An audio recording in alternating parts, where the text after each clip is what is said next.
Olá pessoal, sejam bem-vindos ao canal Ciência Mais. Nossos antepassados da pré-história olhavam para o céu estrelado com curiosidade e medo, criando histórias e lendas para explicar o que viam. À medida que o tempo passou, as pessoas começaram a observar mais atentamente o mundo ao seu redor. Na Mesopotâmia e no Egito, surgiram as primeiras civilizações, onde sábios começaram a registrar movimentos dos astros. Eles perceberam que o Sol, a Lua e as estrelas tinham padrões de movimentos e usaram esse conhecimento para criar calendários e prever estações, o que foi fundamental para o desenvolvimento da agricultura. Na Grécia Antiga, filósofos como Aristóteles e Ptolomeu deram um passo adiante.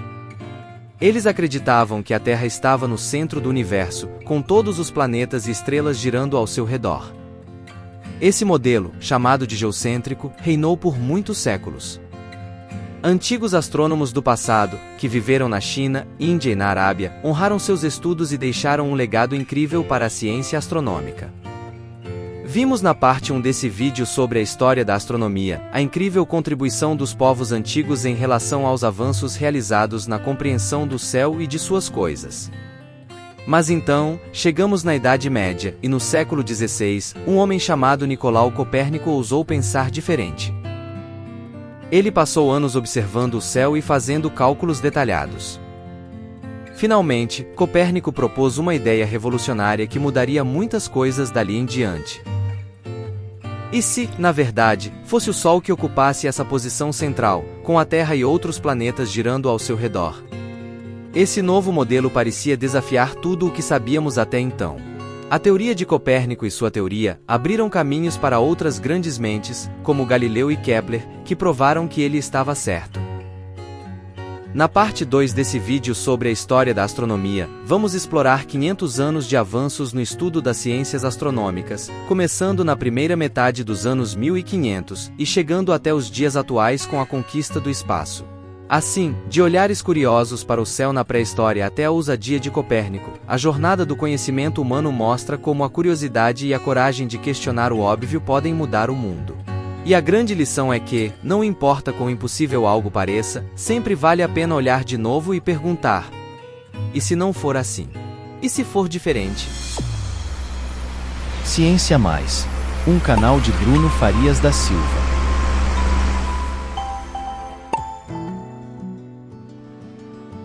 No século XVI, a Igreja Católica era uma das instituições mais poderosas da Europa, exercendo enorme influência sobre a vida política, social e intelectual, especialmente nos países da Europa Ocidental. A ciência, então conhecida como filosofia natural, não era um campo separado da teologia, mas estava profundamente entrelaçada com a visão religiosa de mundo. A ciência medieval e renascentista era amplamente influenciada pelas obras de filósofos antigos, como Aristóteles, e teólogos cristãos, como São Tomás de Aquino. A visão aristotélica do universo era integrada à teologia cristã e apoiada pela Igreja, e colocava a Terra no centro do cosmos, teoria conhecida como geocentrismo. A Igreja controlava muitas das principais universidades europeias, onde a filosofia natural era ensinada junto com a teologia, e a educação formal era muitas vezes acessível apenas a membros do clero ou a leigos, que recebiam instrução em instituições religiosas. A Inquisição Católica, iniciada no século XIII, foi uma instituição criada para manter a ortodoxia religiosa e combater a heresia dentro da Igreja Católica. Durante os séculos seguintes, especialmente durante a Inquisição Espanhola, a Igreja exerceu uma rigorosa supervisão sobre o pensamento intelectual e científico. Este período viu a condenação de vários filósofos, pensadores e cientistas cujas ideias desafiavam a doutrina oficial da Igreja. Apesar da repressão e do rigoroso controle sobre o pensamento científico e filosófico exercido pela Igreja nesse período, a perseverança de cientistas e pensadores durante esses conturbados tempos pavimentou o caminho para os avanços científicos e a eventual separação entre ciência e religião, moldando o desenvolvimento do conhecimento humano nos séculos seguintes. Nicolau Copérnico era um clérigo polonês, um cargo assumido por pessoas que receberam a ordenação sacramental e, portanto, estão autorizadas a desempenhar várias funções religiosas, litúrgicas e pastorais dentro da Igreja. Copérnico nasceu no ano de 1473, e sua formação acadêmica e científica foi ampla e diversificada, abrangendo várias áreas do conhecimento, como matemática e astronomia, além de outras coisas. Ele começou a desenvolver sua teoria heliocêntrica no início do século XVI, provavelmente durante a década de 1510, onde gradualmente concebeu a ideia de que os planetas, incluindo a Terra, orbitavam o Sol, desafiando a visão geocêntrica predominante na época. Copérnico estudou cuidadosamente as órbitas dos planetas, observando suas posições no céu ao longo do tempo. Ele percebeu que o modelo geocêntrico de Ptolomeu, que postulava que a Terra era o centro do universo e os planetas se moviam em órbitas circulares ao seu redor, tinha dificuldades em explicar certos padrões observados no movimento dos planetas, como o movimento retrógrado dos planetas, por exemplo. Copérnico aplicou conceitos matemáticos e geométricos avançados para desenvolver seu modelo, e ao final de suas pesquisas e estudos, propôs que o Sol, não a Terra, estava no centro do sistema solar. Ele argumentou que a Terra e os outros planetas orbitavam o Sol em órbitas circulares ou quase circulares. Nascia ali a ideia heliocêntrica, ou seja, o Sol ao centro do sistema solar, proposta que o grego Aristarco de Samo já havia elaborado 18 séculos antes, porém de uma forma bem menos científica e analítica, como Copérnico havia feito. Copérnico começou a escrever sobre suas ideias heliocêntricas em manuscritos, como o Commentariolus, um pequeno tratado que circulou entre seus colegas astrônomos. Ao longo do tempo, Copérnico refinou e expandiu suas ideias, trabalhando em seus argumentos e cálculos matemáticos para apoiar seu modelo, o que culminou com a principal obra de Copérnico, o livro chamado de Sobre as Revoluções das Esferas Celestes. Neste livro, ele apresentou seu modelo heliocêntrico de maneira mais detalhada e sistemática. O livro foi publicado em 1543, pouco antes de sua morte, e foi uma revolução na astronomia e na compreensão do cosmos, embora tenha levado algum tempo para que sua teoria fosse amplamente aceita. Sua coragem em desafiar a visão geocêntrica predominante e sua abordagem científica influenciaram profundamente o desenvolvimento da astronomia e da ciência moderna. Embora a teoria de Copérnico não tenha sido imediatamente condenada pela Igreja, ela gerou controvérsia entre os estudiosos. Copérnico dedicou seu livro ao Papa Paulo III, indicando um desejo de não antagonizar a Igreja. Se você é novo por aqui, bem-vindo, e um grande obrigado aos nossos inscritos de longa data. Todos os vídeos que vocês assistem e amam, são feitos com muita dedicação e tempo. Agora você pode apoiar nosso canal financeiramente de forma super fácil com a ferramenta Valeu Demais. Ao assistir um vídeo, basta clicar no ícone de coração com o cifrão, escolher o valor da doação e pronto. Com o seu apoio, podemos investir em novos equipamentos, melhorar a qualidade dos vídeos e trazer mais conteúdos incríveis para vocês. Independente do valor, nos ajuda a continuarmos fazendo o que amamos. Em 1608, o cientista e inventor holandês Hans Lippershey inventou o telescópio. Após a invenção, outros cientistas e inventores, como Galileu Galilei na Itália, realizaram melhorias no design do telescópio, aumentando sua ampliação e qualidade óptica. O telescópio rapidamente se tornou uma ferramenta essencial para a astronomia, e Galileu Galilei percebeu isso. Com esse novo poderoso instrumento em mãos, Galileu Galilei fez uma série de descobertas revolucionárias. Suas observações desafiaram as concepções astronômicas e cosmológicas da época e contribuíram significativamente para o avanço da ciência. Entre suas descobertas com o uso do telescópio, destaca-se o ano de 1610, quando Galileu observou que Júpiter estava acompanhado por 4 pequenos pontos de luz, que pareciam ser estrelas próximas ao planeta. Ele logo percebeu que esses pontos eram luas orbitando Júpiter. Essa descoberta foi um outro passo importante para a concretização do sistema heliocêntrico de Copérnico, pois foi a primeira observação direta de corpos celestes orbitando outro objeto que não a Terra, derrubando a visão aristotélica da perfeição celestial, mostrando que corpos celestes também podiam ter satélites. Galileu observou que Vênus passava por fases semelhantes às da Lua, variando de uma fase crescente para uma fase cheia e de volta para uma fase crescente. Essa observação foi fundamental para a confirmação do modelo heliocêntrico de Copérnico. As fases de Vênus só poderiam ser explicadas se o planeta orbitasse o Sol, e não a Terra. Além disso, ele observou manchas escuras na superfície do Sol, que se moviam ao longo do tempo, o que hoje conhecemos como as manchas solares. Galileu observou que a superfície da Lua não era lisa, como se acreditava anteriormente, mas sim cheia de montanhas, crateras e outras características. Ele também observou os anéis de Saturno. No entanto, suas observações iniciais desses anéis foram interpretadas de maneira equivocada devido às limitações do telescópio que ele usava na época. Galileu Galilei foi um firme defensor do heliocentrismo. Sua crença no heliocentrismo e suas consequências foram profundas e marcaram um dos momentos mais significativos na história da ciência e da religião. A defesa de Galileu do heliocentrismo o colocou em conflito com a Igreja Católica, que defendia a visão geocêntrica com base na interpretação literal de certas passagens bíblicas. Em 1616, Galileu foi convocado pela Inquisição Romana e ordenado a abandonar a defesa do heliocentrismo. Ele foi instruído a não ensinar, defender ou propagar a teoria de Copérnico. Nesse mesmo ano, o livro de Copérnico entrou na lista dos livros proibidos pela Igreja, e sua circulação, impressão e venda foram proibidos. Após continuar a promover o heliocentrismo, Galileu foi julgado pela Inquisição em 1633. Ele foi condenado por heresia e forçado a se retratar publicamente de suas crenças heliocêntricas.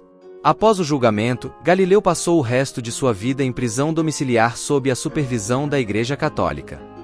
Na mesma época de Galileu, porém nos territórios hoje ocupados pela Alemanha, Áustria e República Tcheca, conhecido naqueles tempos por Sacro Império Romano-Germânico, a influência e o poder da Igreja Católica eram bem menores em comparação com a Espanha e a Itália, terra onde nasceu e viveu Galileu Galilei.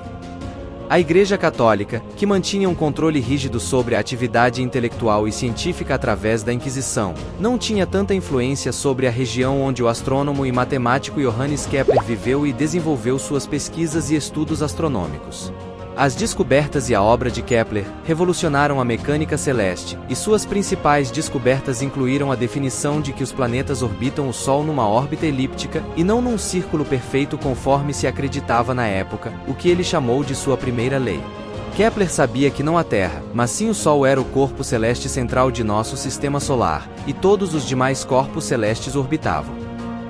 Além disso, Kepler provou pela sua segunda lei, que quanto mais próximo ao Sol, mais rápido o planeta viaja em sua órbita, e enquanto mais longe, mais lentamente ele se desloca ao redor do Sol. Sua terceira lei nos presenteou com a equação que define o período orbital de um planeta, ou seja, quanto tempo cada planeta demora para realizar uma volta completa em torno do Sol. Kepler propôs que uma força semelhante à gravidade solar atrai os planetas e que esta força diminui com a distância, antecipando ideias que mais tarde seriam formalizadas por Isaac Newton. Newton foi sem dúvida um dos maiores gênios que já existiu. Ele foi um dos cientistas mais influentes da história, cujas contribuições transformaram a astronomia e muitas outras áreas do conhecimento. Newton formulou a lei da gravitação universal, que descreve a força de atração entre dois corpos com massa. Esta lei explica não apenas a gravidade na Terra, mas também o movimento dos corpos celestes. A compreensão da gravidade permitiu explicar por que os planetas orbitam o Sol e as luas orbitam os planetas.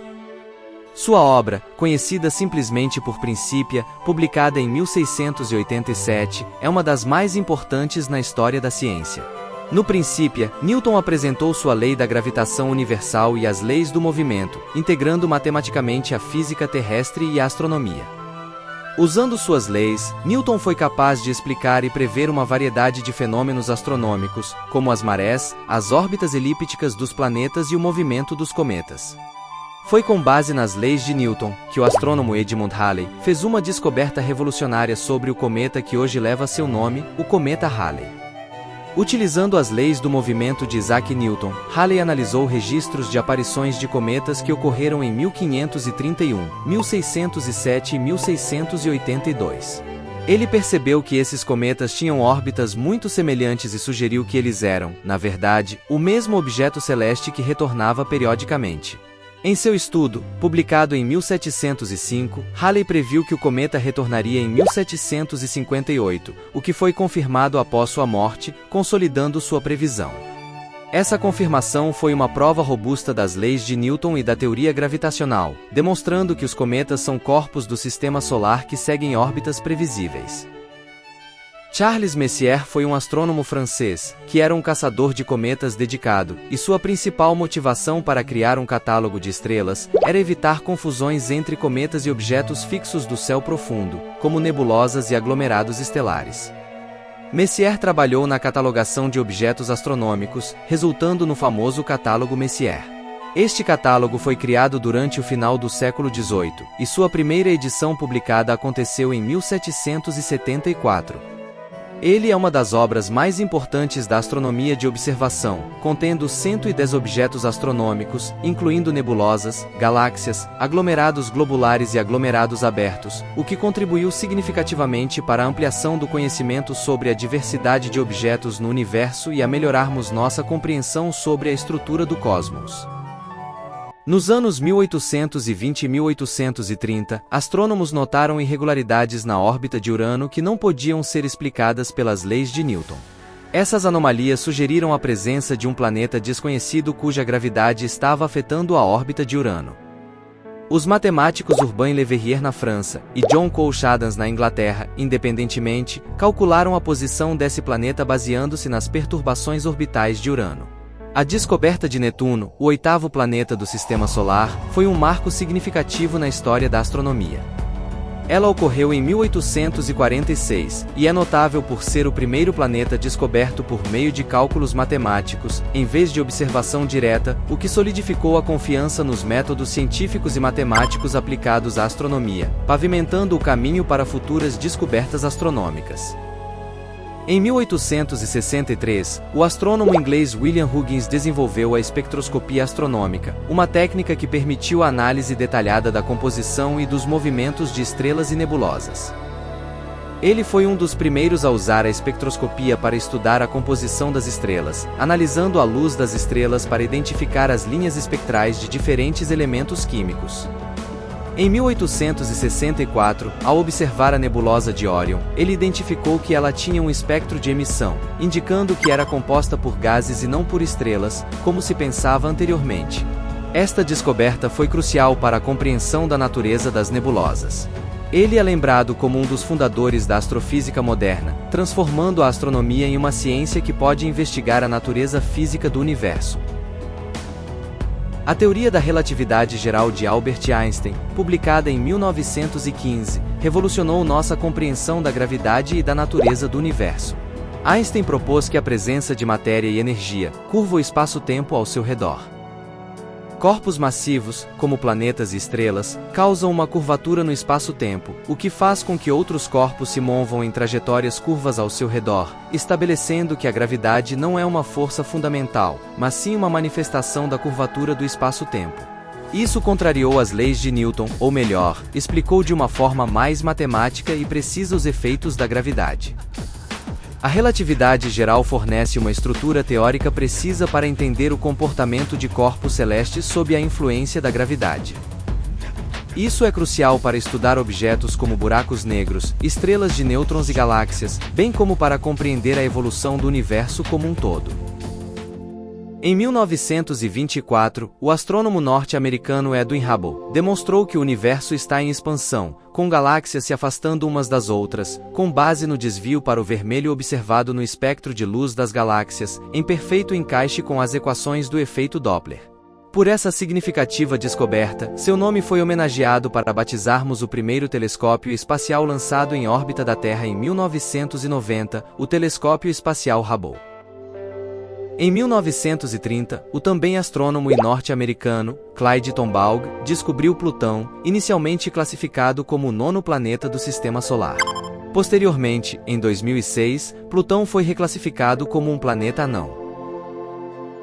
Na década de 1950, lançamos o primeiro satélite artificial em órbita da Terra, o satélite russo Sputnik, o que fez da antiga União Soviética o primeiro país a colocar um objeto artificial em órbita terrestre.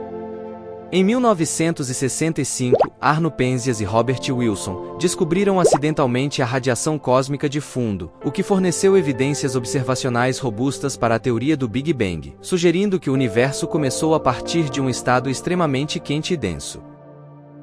No século XX, também foram descobertas e estudadas as maiores e mais extremas estruturas já conhecidas do universo, como as estrelas de nêutrons, pulsares, quasares e buracos negros, revolucionando completamente nossa compreensão do universo.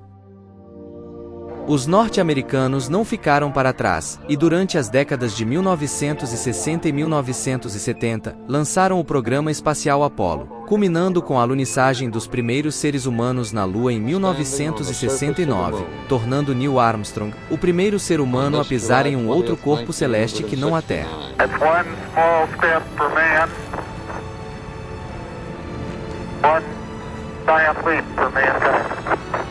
Depois disso, seguiram-se as duas sondas Voyager, lançadas em 1977 para explorarem os planetas exteriores do Sistema Solar, incluindo Júpiter, Saturno, Urano e Netuno, enviando imagens e dados detalhados sobre esses mundos.